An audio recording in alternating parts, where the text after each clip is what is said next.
FSLE at FlightSimExpo 2024 is proudly brought to you by SimBit World's A Pilot's Life Chapter 2. Check it out now on SimMarket and also on Contrail.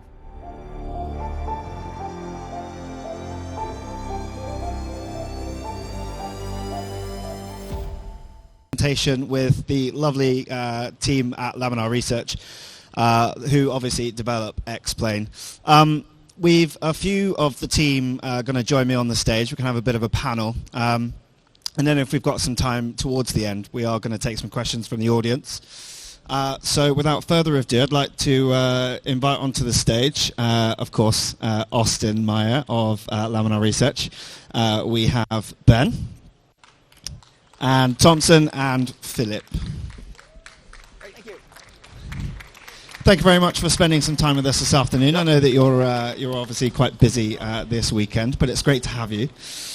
So I have a few questions here. We're obviously a panel, so I'm going to ask you a couple of questions, maybe each. But in the interest of time, if we could keep answers snappy, we'll say, that'll be really awesome. But we know you guys are really passionate, so yeah, good word. We'll dive in. So if you'd like to introduce yourself for the ladies and gents here, for those who don't already know you, and then your earliest memory of flight simulation. Sure. So I'm Austin Meyer. Do my levels sound okay? I guess they're coming through. I think I can hear myself. Great. Yes, I'm Austin Meyer. My first memory of flight simulation was flying Microsoft Flight Simulator on the Apple II Plus, where you would use the little keys to kind of go, left and right. And if you went a straight line, you'd always go from one airport to the other if you just never turned the airplane. So yeah, first memories of flight simulation. Hazard a guess to the year?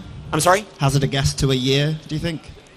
Say that again? Any guesses of what year that might have been? What year that was? Well, you guys probably know as good as I do. Whatever year they had Microsoft Flight Simulator on the Apple II Plus, which is 80s? A while ago. Somebody knows better than me. Okay, early 80s. Yep. Very good. Thank you, Austin. Yep. Ben.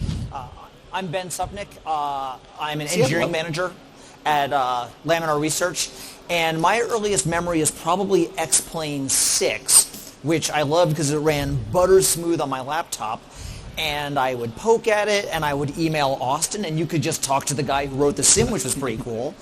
And eventually I said, hey, I've got some free time. Maybe we could do like a 3 or 4 month contract. I'll do a little coding for you. And that was 20 years ago. So. Very good. Hey, I'm Thomson. I do some of the marketing at Laminar, and my earliest memory for flight simulation, I actually visited my cousins on vacation when I was like 5 years old, and they had some ancient Microsoft Flight Simulator, and I just remember spending the entire trip on their sim. And it was a little antisocial, so I'm not that proud of it, but it was a lot of fun, and here we are. Nice. Hey, I'm Philipp. I'm a software developer at Laminar Research and a flight instructor in real life. I've been working for Austin for 11 years now, which is incredible. Hard to believe.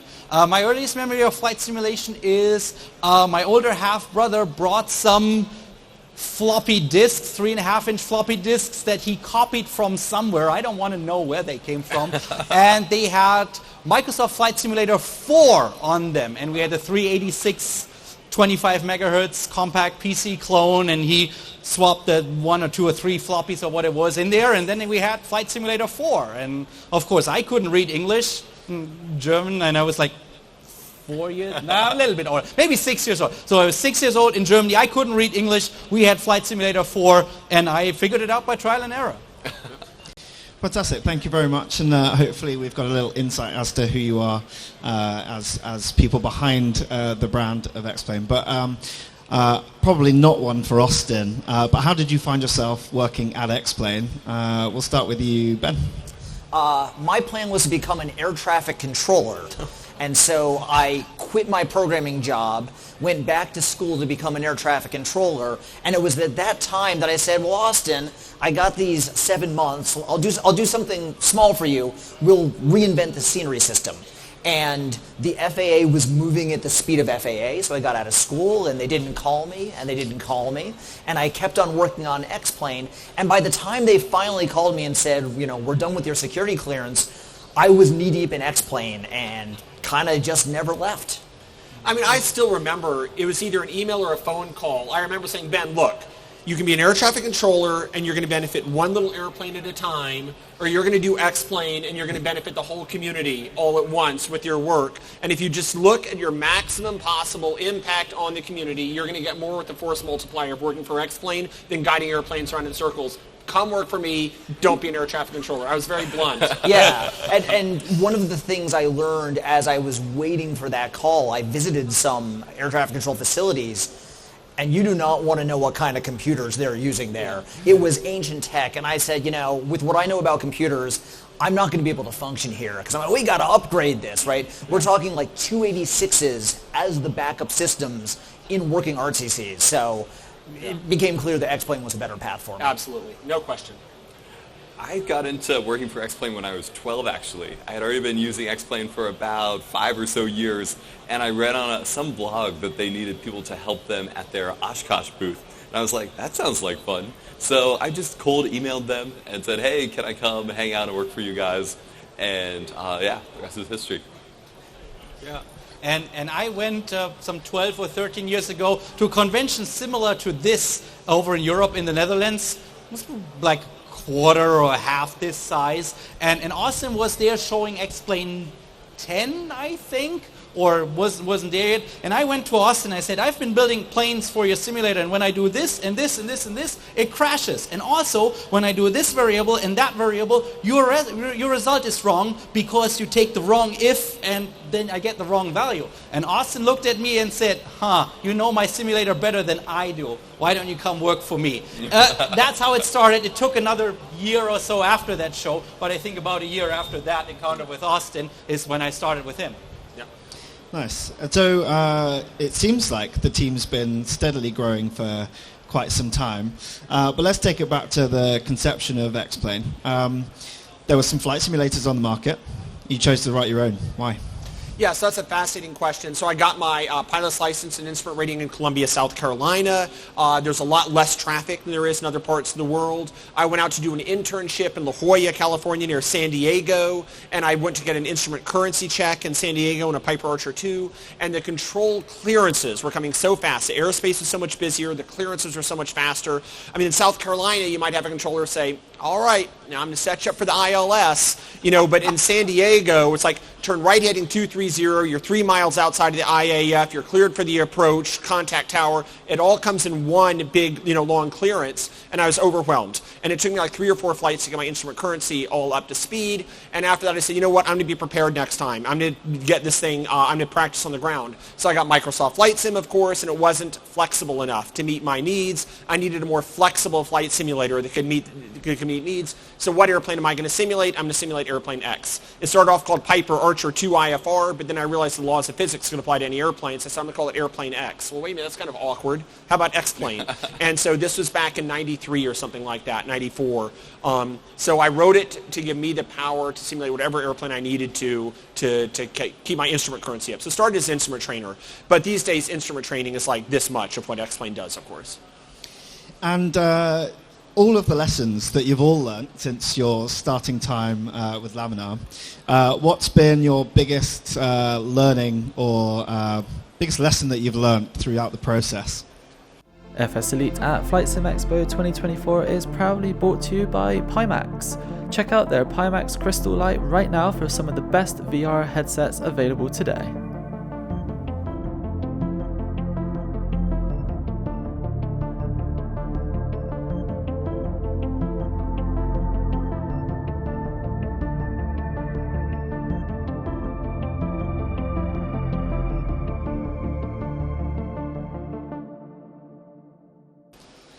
We'll start with you, Austin. Yeah, I mean, that is so open-ended. I will say that if I could go back in time to start the whole thing all at the beginning again, I might organize some of the code for multi-threading a little better, but that's like all I can think of. I mean, the fundamental goals: make the most accurate sim, don't get into favoritism, make sure the sim supports as many people as possible, make it run on as many operating systems as possible, as many hardware, as much hardware as possible. Don't be like micromanaging or trying to tell people who's allowed to add to X-plane and who isn't. Stay away from all that petty, useless crap. Make as much of it as open source, and accessible to as many people as possible. That's been my fundamental right from version 1.0, and as everyone in the room that's flown X-Plane and knows me at all knows, not one little thing has changed. So the biggest lessons I can think of would just be in some code organization to improve multi-threading, but me and Ben and some other people are working on that right now anyway. But the fundamental lessons remain unchanged, which is make the sim as accurate as possible and as accessible as possible. Nice. Thank you. Anyone else have any lessons that they learned? I kind of learned the hard way through X-Plane what it takes to bring in next generation technology, because with X-Plane 8, my first release with Austin, we got a bunch of really good ideas. We flew out to Italy where our art director was. We came up with all these great ideas. We went back. We coded like maniacs. And we threw it together, and that scenery was kind of a mess. And then it took a year of iteration, and then it was really good. But it was sort of an eye-opener that our first idea didn't just work. So then, fast forward to X-Plane 10, which was the next major revision, we did a bunch of prototyping. We did a bunch of kind of analysis early on. And when that shipped, the AutoGen ran at 30 FIPS at max sliders on day one on a reasonable PC, which was a huge improvement over what we'd done in X-Plane 8. And it was kind of like, oh, everything we build is totally new. Like, we never do the same thing twice, right? We're not going to just rebuild the X-Plane 10 engine. Everything is a new experiment. So there's always a ton of unknowns. It's like the first of every prototype. And so I think the thing I've learned most in doing this for a couple revisions is how to do that exploration so that by the time we get the finished product, the art team has gotten a lot of cracks at it, and we've done a lot of performance work, so it's really good on day one. It's all about having everybody developing and testing at the same time as much as possible. And however we're not developing and testing on the same time, we're being slower than we should, and it starts getting frustrating. And does the size of the team now help you streamline processes like that? No, the size of the team doesn't. The specifics of the team do. And so I just hired a guy named Marco to assemble all the pieces that all of us make so that I can focus on the flight model, Ben can focus on the next-gen scenery that he's working on. Each person, Philipp, can focus on the systems, while Marco then grabs all the pieces and puts them together to actually shove them out to the customers, out to the server where the customers can get them. So we don't work faster because of the size of the team. The smaller the team, the faster it is. The bigger team is what allows all the pieces to be made, but they have to have one person managing assembling all those pieces. And it was literally just a few months ago that I hired someone to help make that process. I think at this point people expect a flight simulator to do basically everything.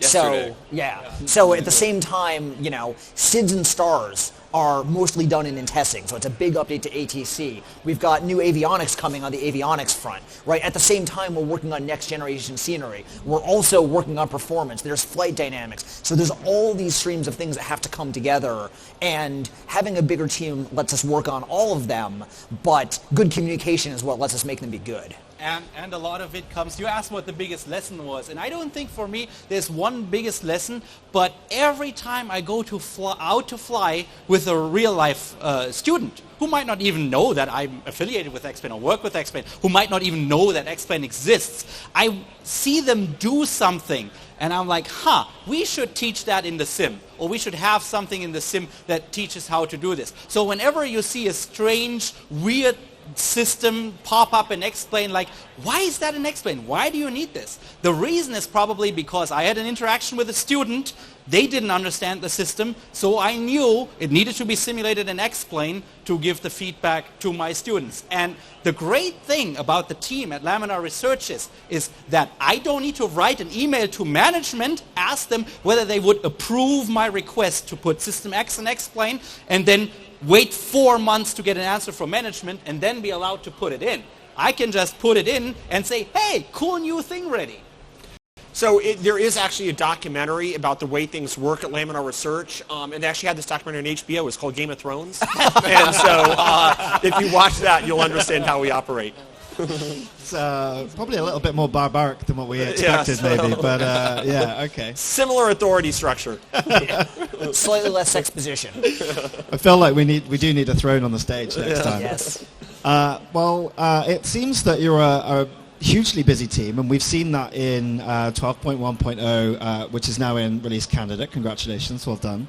It seems like this has been a huge step for X-Plane 12 at least, since the beginning. But when did you know that it was 12.1.0 rather than, hey, let's just keep going, I want to add this, I want to fix this? Who's the person in the team that says stop?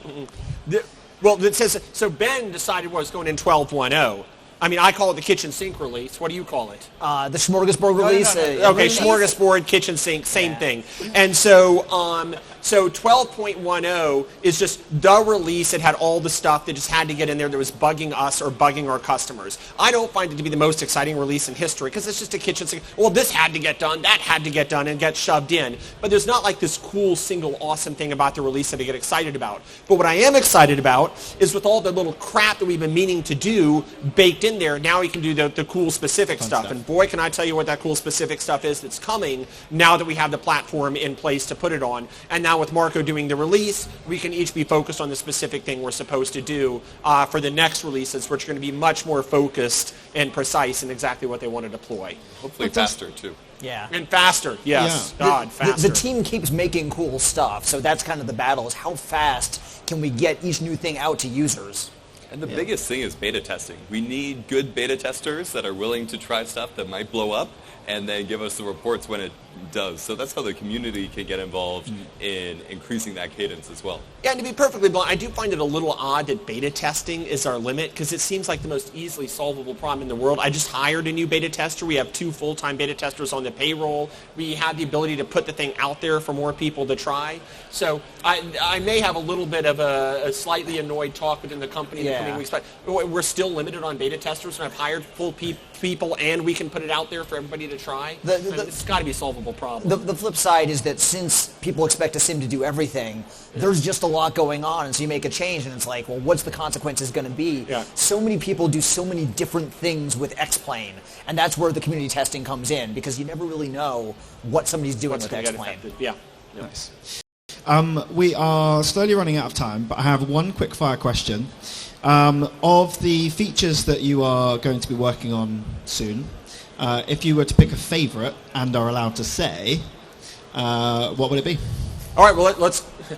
I mean, I have like 10 features all tying for first. So I'll say real quick. Okay. Let's So go.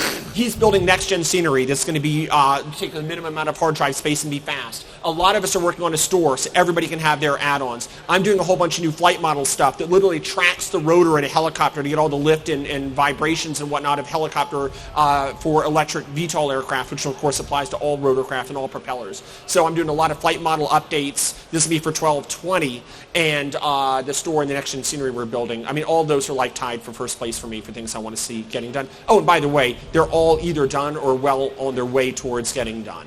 Fantastic. Anyone else? For me, it's probably the new web API, WebSockets that we're bringing in. Not because it's like anything so special itself, but it will unblock a lot of people and enable new people to develop for X-Plane and make cool stuff that we can't even imagine yet. Hey, Just tell the amount of people that came yesterday and wanted to know about, how can I use it? I want to make this cool thing. How do I use it? And yesterday, ChatGPT can literally write this code for you. You just need to know how to ask it right. It is pretty incredible. A big part of X-Plane is people finding ways to use X-Plane that we didn't expect. It's very accessible. It's always been a sim for the community. And so this just modernizes our interfaces. People want to use web technology. It makes it much more accessible. I don't want to write C++ or Lua, and now... So tell us a little bit more about what the WebSockets, how you access it, how it works, and what it does. Be a little more specific about that. Right. So you can talk to X-Plane from inside a web browser or inside pretty much your favorite language with any binding, because this stuff is very standard, from the same machine or from a remote machine. And you could use this to make an instructor station, to do missions, to get data input and output. Read and write data refs. Absolutely, yeah. Sync commands. Right. So all of the kind of things that people do with X-Plane already, but from anywhere with a much lower barrier to entry. And it's faster, apparently, than some USB interfaces, as we're starting to see with some people. It's going to be plenty fast. I mean, web technology is very mature at this point. And then where are people going to find documentation to learn how to access this? On developer.xplane.com. We've had to tell some people, we will get the docs out because people are chomping at the bit for it. And that'll be where the docs live. Okay. Nice. Any last comments before I ask Austin one of the community questions of where do you buy your shirts? All right, so I have absolutely no idea. So here's the thing. I was single, working on nothing but X-Plane for 25 years, and sometimes I would be grumpy, but now being married, my wife buys my shirts. I have no idea where they come from. They just show up. But yeah, they just show up. But my wife, Melanie Meyer, she has unlocked my ability to just completely enjoy X-Plane while everything else is taken care of. And if anybody's been following me since version 1, they will notice that I got a lot less grumpy. Pretty much exactly 13 years ago, I went from being, X-Plane's the only way, what are you doing, to, hey, here's X-Plane, this is awesome, you can enjoy it, or use Microsoft if you want. Either way's good, man. This happened exactly the time I met my wife. So my shirts come from her, and she's unlocked everything to let me be the person I want to be today.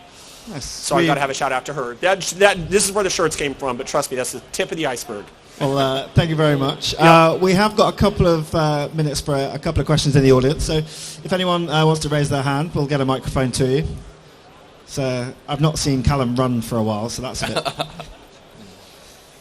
Okay. Or just shout. Hello. Is it on? Barely.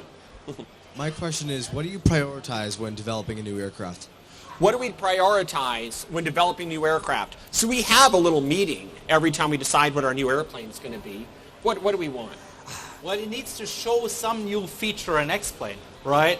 So we put a new system in X-Plane, and then how do we show users how cool this is? So we got to find an airplane that represents this. But we also want the fleet to be kind of a cross-section of aviation. So we also have to look at what have we already made. Is this going to be more of the same, or is this going to bring something new to the equation? And when I'm thinking about a new airplane I want, I usually look at how it's used in the wild. Like the next couple airplanes we have are just so versatile. They're used for so many different types of operators and different environments, and that's what really gets me excited. There are always more that we want than we can have. Oh, absolutely. It's always hard to winnow the list down.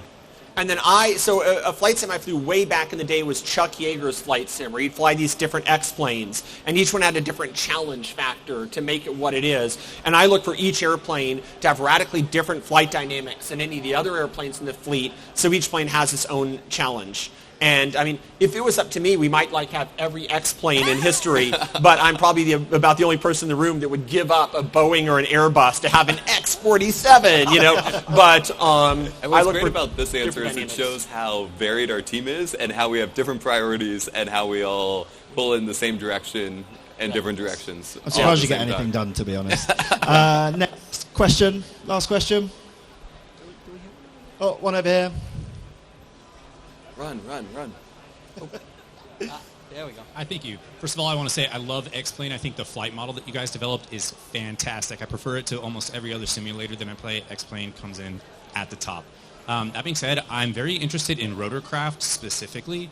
That's where I spend most of my time doing sim. I do notice that the R-22 and the basic helicopters that are included with X-Plane 12 have a really nice flight model. Yep.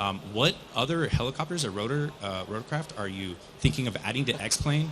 Oh, and yeah. As an aside, I'm very curious about the development of the performance in X-Plane. I play exclusively in VR. It's very demanding. I have a high-end system, a 4090 and a 7800X3D, the top-rated components that I could find, and my computer still struggles to find a consistent frame rate. What is X-Plane doing to alleviate some of these issues? Got it. Okay. So there's three different questions. The first question is, what are we doing with rotorcraft flight models? Next is what rotorcraft are coming up. And the third question is, how do I get the sim to run faster? Why does it run faster? Can you make it faster? I'm going to answer the first two, and then Ben will take the third. So I'm working for Beta Technologies as well in Burlington, Vermont. We're building electric vertical takeoff and landing aircraft.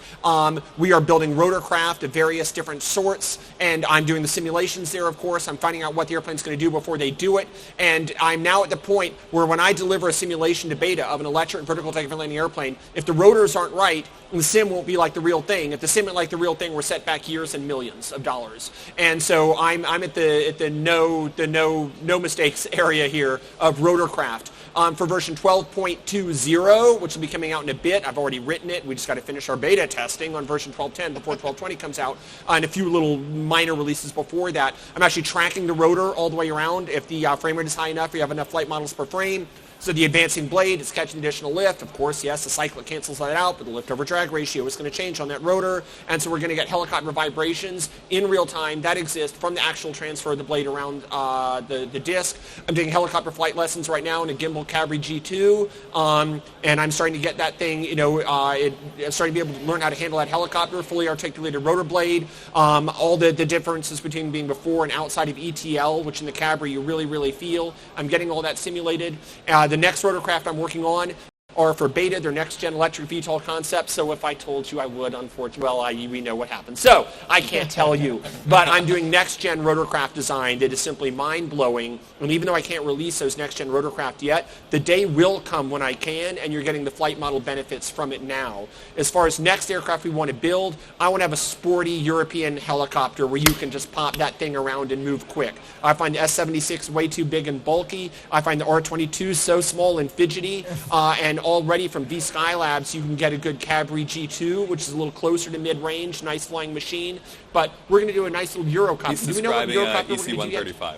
An EC-135. That's going to be a nice airplane to fly in X-plane with the new rotor model. And also, I'm going to add, I don't think this shipped in 1210, an inertial camera. Did my inertial camera ship in 1210? No, it's coming. Okay, so in 1210 you're going to have an inertial camera, and what that does is it actually models your head on your neck and your movement in the seat. And so as the aircraft accelerates, your view comes back. As it decelerates, it comes forwards. It comes down to the seat as you pull G, unloads and then lateral acceleration brings the view off to the side. I've done no less than 30 revisions with an F-4 Phantom, Israeli Air Force F-4 Phantom instructor pilot to get all the motions under the head correct under all the right G loads. And the realism that this inertial camera brings is absolutely insane. It basically doubles the feeling of being in an airplane in the sim. And here's why. It's the rendering engine shows you where you are. The sound shows you how fast you're going. And then the inertial camera getting jostled around in the cockpit shows you where your acceleration is. Right? There's three derivatives going on: position, velocity, and acceleration. The graphics show your position, the sound shows your velocity, and now the camera moving around the cockpit from the G-load is going to show you the acceleration. This is what makes you feel like you're in the actual airplane. So in 1220, with the rotor being tracked around the helicopter, the inertial camera so you can feel it, you're going to feel like you're in a helicopter. And then when we get that EC-135 in there, you're in the damn airplane. Now, as far as performance goes in VR, I'm going to hand that one to him. Right. So I've heard a lot about this, over at the booth, especially from people who came from X-Plane 11, because X-Plane 12 always renders more. Like, you can't shut off some of the effects, because we wanted to give the art team a sim that always looked good, and they didn't have to worry about, if you turn it down, how does it look? I think if we let the dev team just do whatever they wanted, they would only work on performance. Because it's kind of like a video game. It's like you can get a high score. Like, I used to get 40 FIPS, but now I got 50 FIPS. So we have several performance improvements that are actually in the works now. We have an update to how the GPU does lights that's already running in the lab, and that helps people who have 4K monitors or two 4K monitors and VR where you're struggling for pixels. So that's a big improvement. Sydney, there he is. Sydney is working on CPU performance with Vulkan. When we brought Vulkan out, it was a big performance boost. But then everyone started putting more stuff in X-Plane and kind of ate up that performance. But we've got another way to turn the crank. And I've been working on making the main render more multi-thread friendly, because that's where all the performance is going to get unlocked. I was actually working on that on the aircraft on the way to this conference, and it's exciting to see that getting to the point where we're going to start really moving those pieces around and unlocking multi-core, not just for loading, which we're already doing, but for rendering, which is where you can get higher frame rate. So we've got a couple irons in the fire, and I think they're all going to make a nice noticeable difference. Amazing. We are unfortunately out of time, but if we could thank you, Laminar Research, for joining us on stage.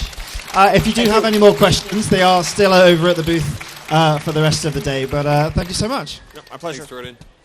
See you. All right, thanks so much. Well, thank you. Thank you very much, Jordan. And thank you to the Laminar Research team as well.